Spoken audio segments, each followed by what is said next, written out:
Hello everyone, welcome to my channel SW Metro official channel. Meri Brown, star of Sister Wives, has reached a point in her life where nothing is certain. Everything she has held onto for decades is coming apart. She wasn't sure who to trust after Kody Brown's passionate outburst about their marriage. She was starting to question what was genuine, and in many respects, her rose-colored glasses were falling off. Was she teasing Kody and Robyn Brown to see how they would respond when she confronted them? Meri Brown is questioning her life. Despite expressing his emotions when bidding farewell to Meri Brown, Sister Wives star Kody Brown appears to have hidden agendas. But thereafter, Jen Sullivan had to clean up the mess Kody made by comforting Meri while she questioned her choices. However, Jen provided Meri with the rational voice she needed to remind her that Kody had committed many stupid actions in the past. Meri was also unable to simply forget all of those memories and go after an impulsive emotion. Robyn and Kody were baited by Meri Brown? During the Coyote past property discussion, a number of Sister Wives fans speculate on Reddit that Meri Brown might have been luring Kody and Robyn Brown. Meri did exactly what she was supposed to be talking about Janelle and Coyote past to KNR, a user states at the beginning.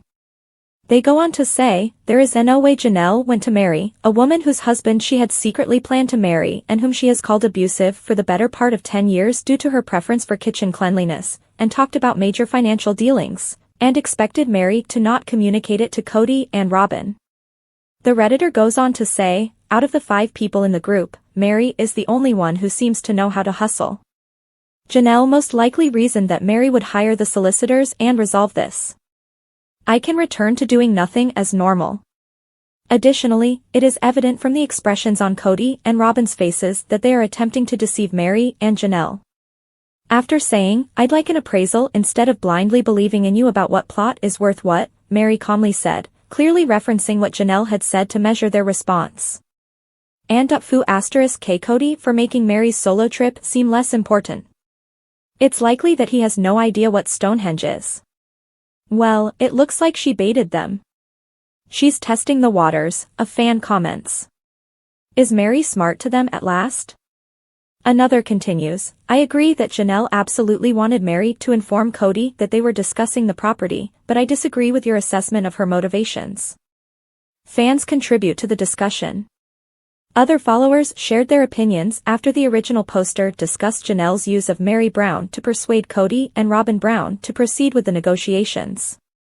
Meri is hinting that she and Janelle are aware of the situation. She is assessing their reaction. She didn't say anything negative about Janelle. In order to avoid hiding anything from them, she is also assuring them that she will be more involved in the division of this land and that she will take legal action with the appraiser. Because Kody is no longer dangling a relationship in front of her, she is establishing the foundation and enjoying fucking them. She likes to make folks feel uncomfortable, and I'm all for it. She also succeeded in persuading them to constantly say on camera that if, of course, the land's value would be divided equally. I think that Janelle most likely understood what she was doing by enlisting Meri's help, and Meri knew what she was doing by bringing up Janelle. Meri Brown is having trouble keeping up. Others appreciate how sensitive Meri Brown appears to be to Kody Brown's machinations, despite the fact that some think he brought her along to keep the talks amicable. She is still a little hesitant, but she is growing more aggressive with Robyn and Kody and is no longer blindly trusting them. She is aware that she must now look after herself. For example, she isn't allowing Kody to use straightforward challenges to sabotage the contract. According to one user, he got really upset and said, well, then we'd have to get it appraised. I believe they have appraisers in Flagstaff, Meri said.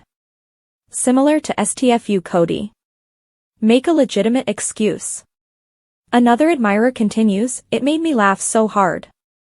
Meri calmly said, dude, it's not that big of a deal, there are land appraisers in Flagstaff, while Kody pretended that it was a major obstacle. Split and conquer. Another person notes that Kody Brown has consistently relied on using Janelle and Meri Brown against each other. Throughout the years they were married, that was his strategy. To be able to do as he wished, he kept them at odds. Janelle has always been duped by him, but now she recognizes his dishonesty. Meri refuses to fall for it. He probably thinks of himself as the greenest person in the room. Without a doubt, they ought to divide that land evenly between the four of them. Until Robyn returns all of the money that Janelle and/or Meri stole from her house, she shouldn't even have a separate stake. She's doing it twice. Her name disappears along with Kody's. They ought to be regarded as a single entity. Another person, though, believes Meri is simply finding her footing. Meri is quite strong. Robyn and Kody have, in my opinion, met their match. Robyn Brown and Kody are uncomfortable with Meri and Janelle Brown working together. Kody and Robyn Brown's edginess during Meri Brown's talks about dividing the land was noticed by many. During that sit-down, Kody appeared anxious, particularly when Meri discussed sharing the land equally. He intends to receive the largest portion. When Robyn says he spoke to Janelle, you see her reach out and touch his arm, but it's more like a tapping motion. Robyn is holding a pen at one point. The 2 times Janelle's name was brought up, she did it. When Kody and Robyn discovered Meri and Janelle had been communicating, they became quite alarmed. Robyn made a brief, seemingly telling look at Kody when Meri brought it up. Meri Brown made a formal separation from Flagstaff and Coyote Pass albatrosses. David Woolley, Christine Brown's true love, became her fiancé. Janelle Brown tells Kody she's simply not that into him anymore as she looks to the future. Furthermore, Robyn Brown and Kody Brown still behave like victims in a scenario that they caused. Oh, and the most of the older children avoid talking to Kody. Therefore, even if this season has already covered a lot, there are still a lot of questions that remain. Who has been in charge of the money? What will become of Coyote Pass? Will the other spouses have to hire lawyers, or will they ever receive their just compensation? Let's go to Put Your House in Order, this week's program, and see if we can uncover the answers to any of these urgent queries. The show continues where we left off last week, with Kody bidding his devoted first wife, Meri, farewell with tears. Meri is perplexed by Kody's unexpected emotional outbursts because he treated her like a burden during their final years of marriage. However, Kody has developed feelings for Meri, most likely as a result of her causing him the least amount of conflict during their divorce. Kody acknowledges that he is grieving, but he sees this as a time to move on.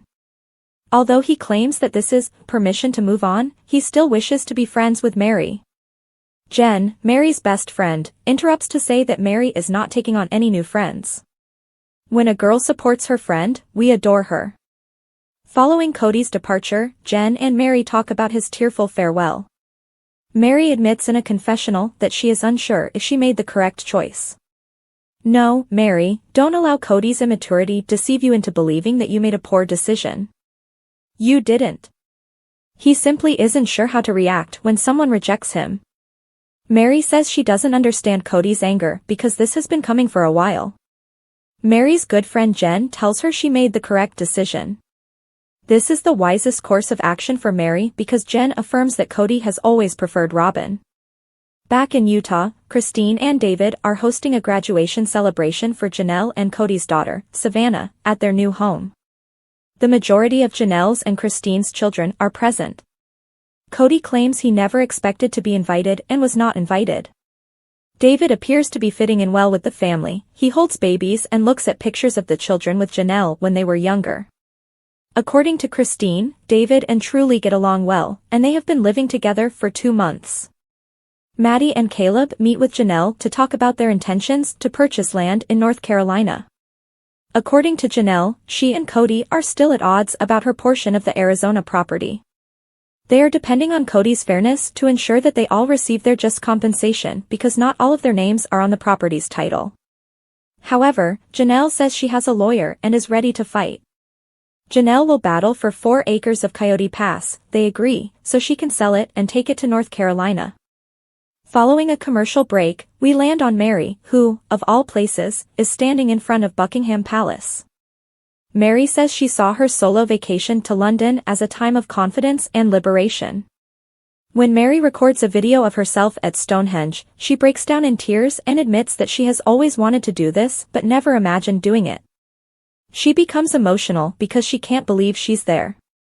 We adore Meri Brown's new chapter. Naturally, the family performs a flash mob dance for Savannah during her party back in Utah. However, none of the children learned the steps, so they just started dancing at random. Before